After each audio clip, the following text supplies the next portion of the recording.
You are viewing the historic 423rd production of the Atheist Forum, and now that we're deep into the election season, get used to everything being historic, as if we haven't had enough of that. Anyway, Ed Golly on the set, and I'm joined by my co-conspirator, Joe. I'm only in it for the money, Reinhardt. Joe, thanks for being with us. We're going to talk about Mike Pence as the main focal point of our production.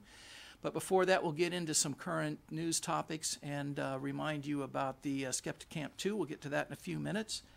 So let's get right to what's going on here in this last week of July of 2016.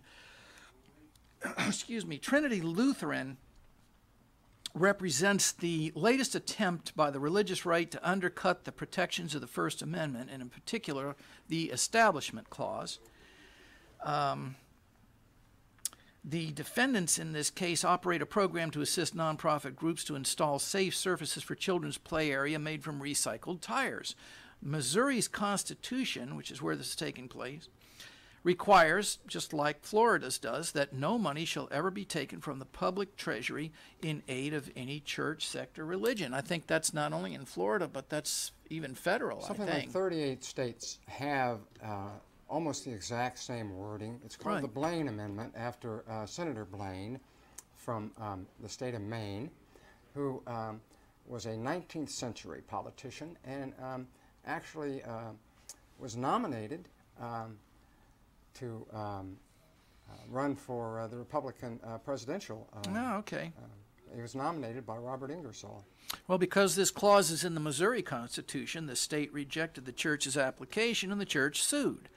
Court of Appeals for the 8th Circuit last year in 2015 ruled in favor of the state, and the church appealed, resulting in now a case that will go before the Supreme Court, which, of course, as we all know, is now divided 4-4. So this could be interesting. But as I understand it, if it's a tie, then the decision reverts back to the previous court's decision, and that becomes final. Well, the reason I bring this up is because the ACLU submitted a brief in the case, which I think is worth reading.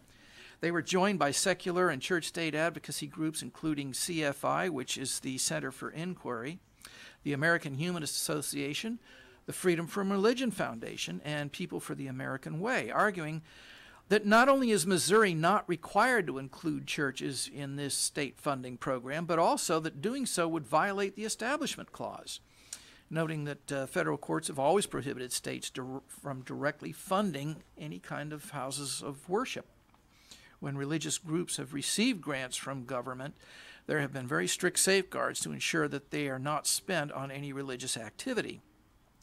The brief notes that those safeguards don't exist in this particular Missouri case, the Trinity Lutheran case, and Trinity's has stated it will not accept any such restrictions. They just want the money. You think that I'm just in it for the money, Ed?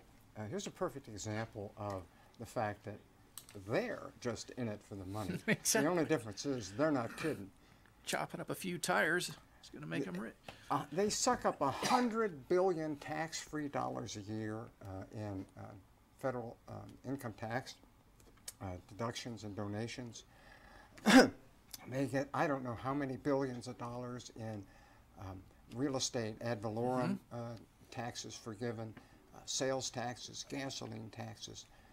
That's not enough. It's never enough. Right. They always want a little bit more. They always want a little bit more and claim it's for the public good. Exactly. When in fact, those of us in the community of reason recognize clearly that religion is the cause of most of the problems in the world, the mayhem and the chaos. The world would, as John Lennon so adroitly pointed out, be much better if we could imagine a world without any religion in it. A fellow named Nick Little is the Center for Inquiry's legal director, and he made a very good comment. I want to quote him. He said, "This case represents the core of the separation between state and church, running contrary to both the U.S. Constitution and that of the state of Missouri, to require taxpayers, including atheists, Roman Catholics, Jews, Buddhists, and Muslims, to fund such a facility for a Lutheran church. It's time for the Supreme Court to reaffirm that true religious freedom is only protected when the state does not fund religious groups from the public's purse." No one should have to pay for someone else's religion. Let me say that again, brother and sisters. Mm-hmm. No one should have to pay for someone else's religion. Get your hand out of my pocket. If I want to throw something in the plate, I'll come down on Sunday morning, toss it in the plate. Don't wait for me. The argument usually comes back that what if the small church on the down on the corner can't afford to pay the taxes on the property, and it would compel them to go out of business, and this could be seen as a detriment to the public.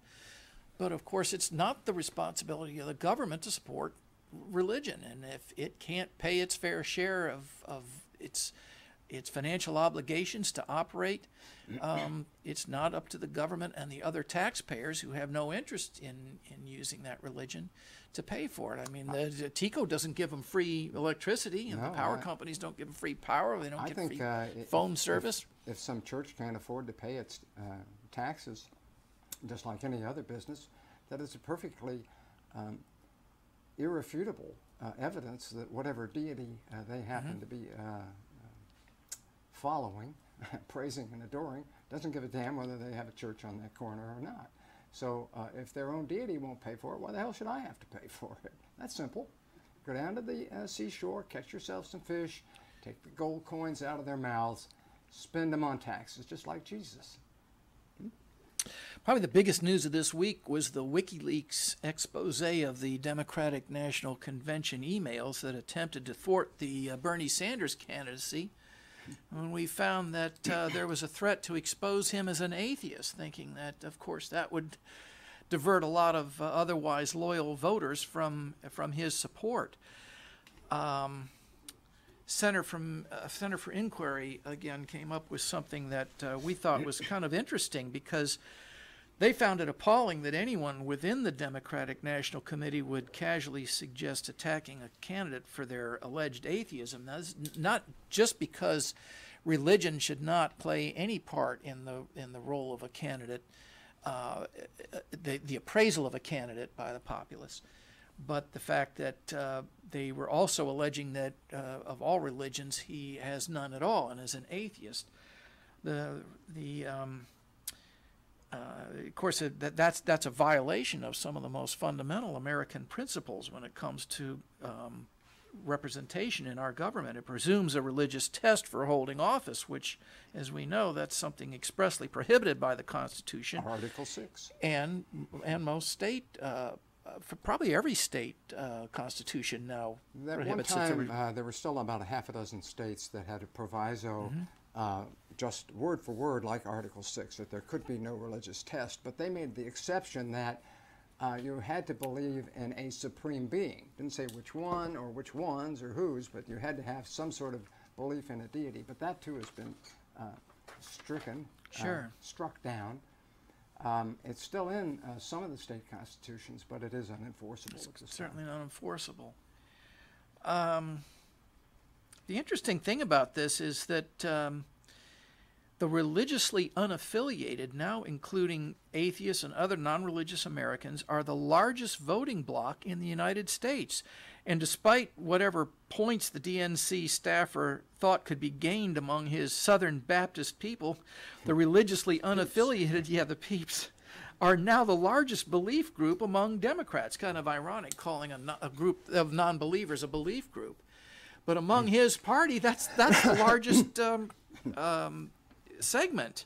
And here he is trying to discredit the candidate that way. So it shows he's not too well in touch with his own peeps, doesn't it? Well, it's not bad enough that they're willing to corrupt their own political system in order, where they're supposed to be totally neutral, in order to favor one candidate over another, which they clearly did. And goodbye to Debbie, and good riddance. But the real news here is that, and especially to slander a Jew in the political arena by saying, well, that he's not Jewish is astounding, because other than the Supreme Court, Jews have never done real well in the political arena, at least so far as getting elected. They've done well in the courts, like Justice Frankfurter and so on. On the other hand, no open atheist has ever been elected to any high office of any description, and the fact that they think that they could discredit him by alleging that he was an atheist when it really is a point of pride, really doesn't speak well for the Democratic Committee, and it doesn't speak well for the American populace that they would be swayed by something as silly as whether or not Bernie Sanders believes in talking snakes. There is one openly atheist U.S. senator, right? And No. Barney Frank most likely was, and probably Al Barney Franken. Frank, once he was out of office, admitted to being an atheist and a pot smoker. I did it on the Bill Maher show. I saw that. But what's his name? Peter, I can't think of his last name. He was from California, and he was in the House of Representatives, and he came out as an really? atheist. Okay, I thought he was a senator. No, never in the Senate. He came out as an atheist, but he'd already served something like 20 terms at that time, and he was a multi-millionaire, if not a billionaire. So he had the freedom of expression. He was elected to one more term, and then he lost the following term. I'll be damned. So he's Pete Stark. That was it. Okay, and of course, imagine the uproar that would come out if he'd have been accused of being a Muslim or a Buddhist or something like that. I mean, yet because it was just an atheist, we're always the group that can be have that bigotry expressed against us without any public reaction. You're an abomination. It says so Yes. in the 14th chapter of the Book of Psalms. Let's move on You're going to argue with that? to Mr. Trump, who now pledges to scrap the rule that prevents political activity by churches. Yeah. This goes back to Lyndon Johnson, if I'm correct. Further than that. Part of the GOP's messaging in the presidential election is that Christians are being discriminated against and having their rights restricted. It's the same old thing. It's always a war on Christianity. An especially pernicious part of that lie is Donald Trump's promise to scrap a law called the Johnson Amendment that requires churches to avoid political activity in exchange for their tax-exempt status because it supposedly curtails their freedom of speech. Well, that applies to any nonprofit organization, including Atheists of Florida. It's not directed exclusively against churches, and I think the basis of that has to do with fundraising and how those funds can be spent. I would love it if they made that trade-off. I would make the same trade if I had the power for Atheists of Florida. And that is, fine, say whatever you want and pay your taxes. Most of them are violating that rule, and I say most. I don't know. I haven't been to most churches, but it comes up pretty frequently, and many of the people that I know who do go to churches echo those kinds of sentiments, and I know they're hearing it from the pulpit. So they're already ignoring that rule, and they're not being called to task for it. So fine, waive the rule, pay your taxes. Let's get on with it. We can use the money. Little background, the Johnson Amendment was a 1954 law. It's a U.S. tax code rule that prevents tax-exempt organizations such as churches and educational institutions and atheist organizations from endorsing political candidates. At the time, it was Senator Lyndon B. Johnson running for re-election. He and other members of Congress pushed the amendment to stop support for their political opponents' campaigns. Many have also argued that the amendment served to stop black churches from organizing to support the civil rights movement. But anyway, for whatever reason it got passed, it has been part of our tax code laws now for well over half a century, and Mr. Trump wants to change that. He also has selected a most curious candidate for the vice presidency that we're going to talk to after we tell you just a little bit about Atheists of Florida and one of the events we're involved in with the Coalition of Reason, which is called Skeptic Camp 2, be held August 27th, which is a Saturday, at the UUC in Clearwater, which is right off of 19. That's right. So if you're in the Central Florida, it's on Nursery Road, if you're in the Central Florida area. Just a little bit west of US 19 on Nursery Road. The event will take place from 1 until 6 o'clock on, as I believe I said, a Saturday. Skeptic Camp is essentially a group of very intelligent and intellectually stimulating speakers that come and give a short presentation. after which the audience can interact with the speakers through question and answer. And so the camp moves through these speakers through the day and provides for a very interesting and stimulating program. The cost is $10 if you're a member of any of the Coalition of Reason organizations, including Atheists of Florida, $15 for non-members, $20 at the door. And you can get more information on or purchase tickets at AOF.NGO. You can join while you're at it and save some money on your ticket and apply that towards your membership as well. But it's a great opportunity not only to hear at close proximity several interesting and informed speakers, but to interact with other atheists like Edgy on my left here, or right. Yes. Wait a minute. I'm a leftist on your right. Hand. And the money's not a big issue. We can use the money. We're in it for the money. We want your money. We want you to pay. We want you to send us $5 or $10 just because we don't even need a reason. Just send it. No, but truthfully, Joe, most people who respond to our meetup site give the same reason for having an interest in an atheist organization, which is to interact with other like-minded people. That word being used almost 90% of the time, probably. So this is a good opportunity to do that. And they would not be limited to simply members of the atheist organization, but other similar free thought members of the Coalition of Reason. I happened to be watching some televangelist this 10 or 20 years ago, and he said exactly the same thing that I just said, which was, although he wanted a little bit more, he said, just send me $1,000 right now. Go over, get the money, write a check, whatever it takes, credit card. I don't have a reason. I don't need a reason. Just send me the $1,000. I'll spend it on whatever I think it needs to be spent on. I don't know how much he made off that deal, but whatever he got was tax-free. If you want to send some clown $1,000, fine. Send it to me. I'm a clown. But I'll have to pay taxes on it, and I'll be glad to do that. So, okay. Well, Atheists of Florida will be celebrating its 25th anniversary next year. And so we are a membership organization, nonprofit. Everybody involved in it is a volunteer. So if you send Joe the $1,000, it's actually going to end up in the Atheists of Florida Treasury, and he won't be able to get his grubby little hands on it. You don't need to worry. We publish quarterly newsletters. We have the capability of offering free legal consultation or advice to those who may think they have experienced religious discrimination on the job or whatever, and other perks of membership. Plus, some people simply like to support an atheist organization and know that there is a voice for separation of state and church that will speak loudly and clearly and on the foundation of logic and fact. So that's where we are. That's who we are, and you're welcome to join us, and we invite your participation. Joe, let's talk about the new vice presidential candidate for Mr. Trump, Mike Pence. Yeah, bring me a bucket. I think I'm going to throw up. I've got a cup here. For your Monty Python fans.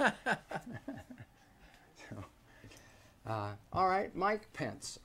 Mike Pence is a homeboy of mine. He's from Indiana, and so am I. Granted, I left Indiana back in the early 50s, but I still have that Indiana culture running in my blood, and I've happily been able to overcome some of it, some of the stuff that appears to affect Mike Pence, for instance.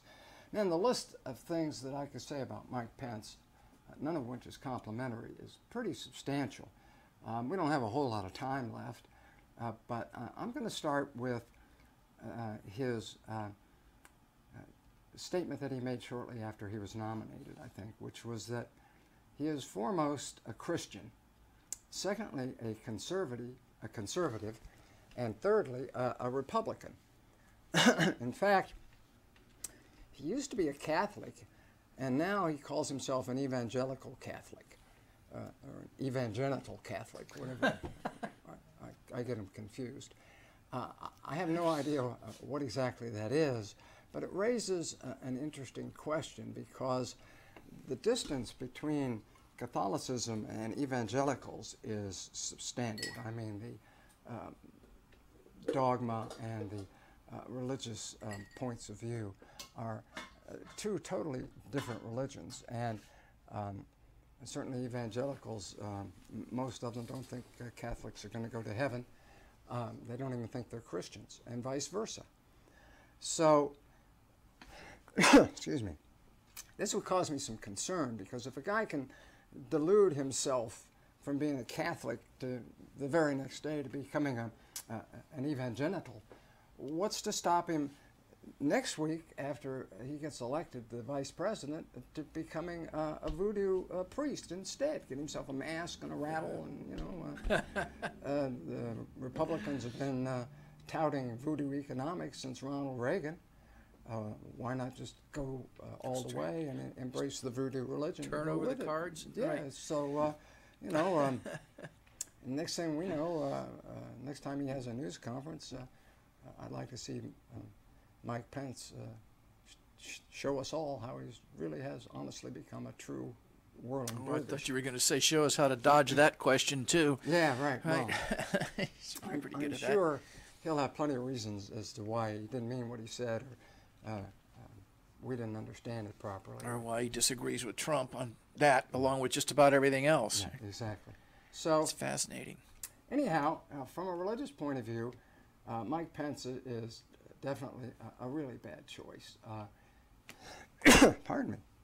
He really wants to do away, just like Trump does, with the religious protection for those of us who don't happen to agree with Mike Pence. He signed into law the Indiana Religious Freedom Act, and the backlash from that was so intense that they basically repealed the law. He said they were going to fix it, but they got rid of it.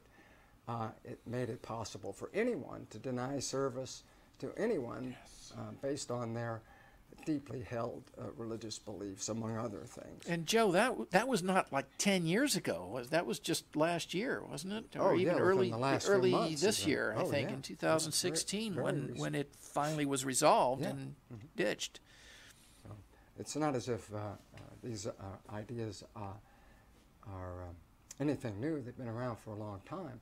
But Pence definitely doesn't understand the importance of the separation of church and state. This makes him a bad candidate for any political office in this country, with the possible exception of the toilet attendant. So he has my vote, and I'd be glad to come out and endorse him anytime he wants to tidy up the porcelain. I'm here to help. So let's talk about his war on women for just a second. You know, he signed a law demanding prison terms for women who got an abortion in the state of Indiana, and requiring that they perform a funeral for any aborted fetus, regardless of, whether it was just a blob of cells in the toilet that he just cleaned. I know he has an interest in them, so that's why it'd be good for the job. So at any point, they actually convicted a woman of feticide and child endangerment. They gave her 41 years, of which she served some time. She just now got out of prison because that law has been overturned, at least for the moment. But she still has some time. She got out on one count. She still has to face the other count. What are your thoughts on that? Ed, you're in favor of putting women in prison? How long do you think Mike Pence's daughter should go to jail? They're always telling us they want to take our country back, and it seems to me that the target period for taking us back would be right around the mid-18th century. Wouldn't you say that's about where they're aiming for? Yeah, at least. But it could make for an interesting debate topic, because the vice presidential candidates always have one debate. Mm-hmm. We'll see if they have the audacity to bring these issues up and put them on the table and compel him to answer for that, and let everybody know as much as you've found out about him. Because, of course, vice presidents are always one step away from sitting in the big chair. One heartbeat. And or succeeding the president. through name recognition. So this guy clearly has the agenda of reversing the progress that we've made over the past 8 years in advancing civil rights and civil liberties for the LGBT Q. Do you know what that's for? I don't know what the Q is for, but community. And really bringing us well into the 21st century where we should have been 40 or 50 years ago. But that can all be overturned with the wrong people in government. They can start chiseling away at the progress that's been made in not only that, but all kinds of arenas where we have progress being made. So these people are very potentially dangerous for this country. You're right. It isn't just a matter of economics and who gets to be the ambassador to Yugoslavia or whatever. This is really potentially much more a matter of life and death. And when you have candidates arguing that women should be sent to prison for decades for exercising the right to control their own bodies, that the children of terrorists and the wives and families ought to be murdered, which Trump has advocated. I'm not going to go on with the litany of things that Trump has said, or Pence for that matter, that ought to disqualify him from any public office. I will make one last Trump quote, because it's a question that ought to be asked, and you should ask anybody who is a Trump supporter, and that is this: what does the man have to do to not get your vote? He said that he could walk down to Fifth Avenue and shoot somebody with a gun, and most people would not change their mind. They'd still go right out and vote for him. So that's my question to the Trump-Pence fans. The guy has advocated torture. He's advocated the U.S. Writing down its loans unilaterally, which would destroy our credit and cost everybody huge amounts of money and interest rates and on and on and on.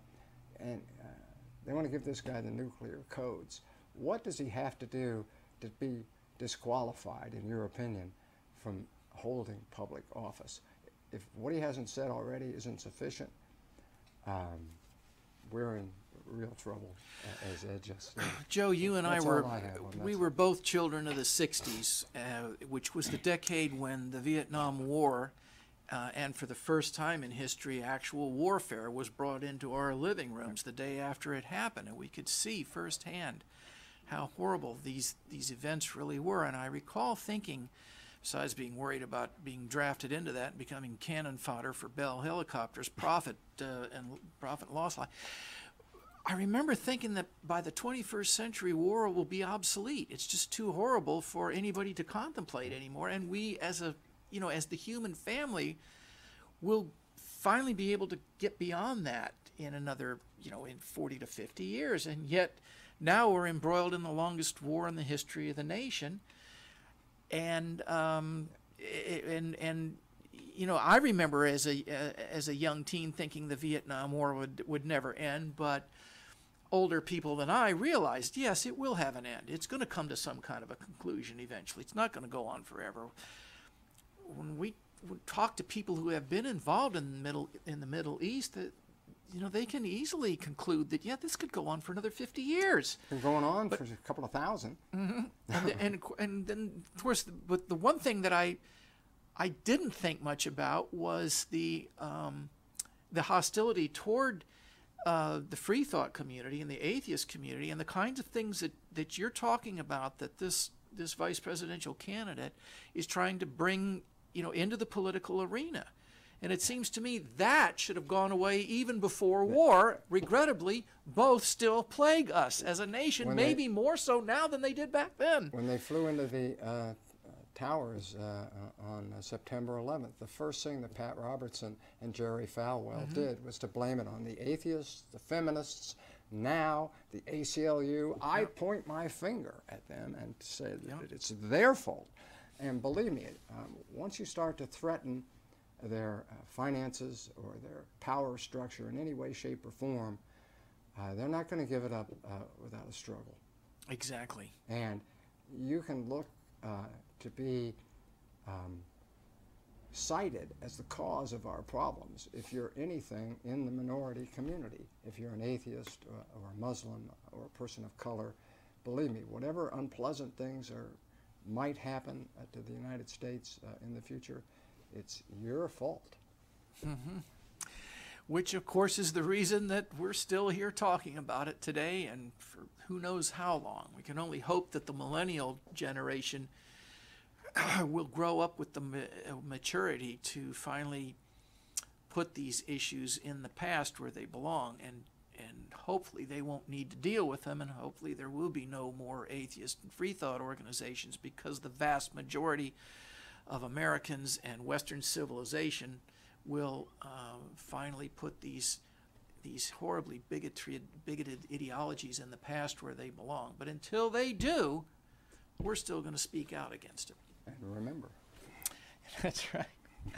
And we'll do it again, because the Atheist Forum will continue to be produced by the Atheists of Florida. Hope you'll look into our organization a little further on our website, and hope you'll join us again for another production of the Atheist Forum. And until then, along with Joe Reinhardt, I'm Ed Golly, reminding you that if the story seems a little too implausible to be true, don't believe it just because somebody wrote it down. Make them prove it.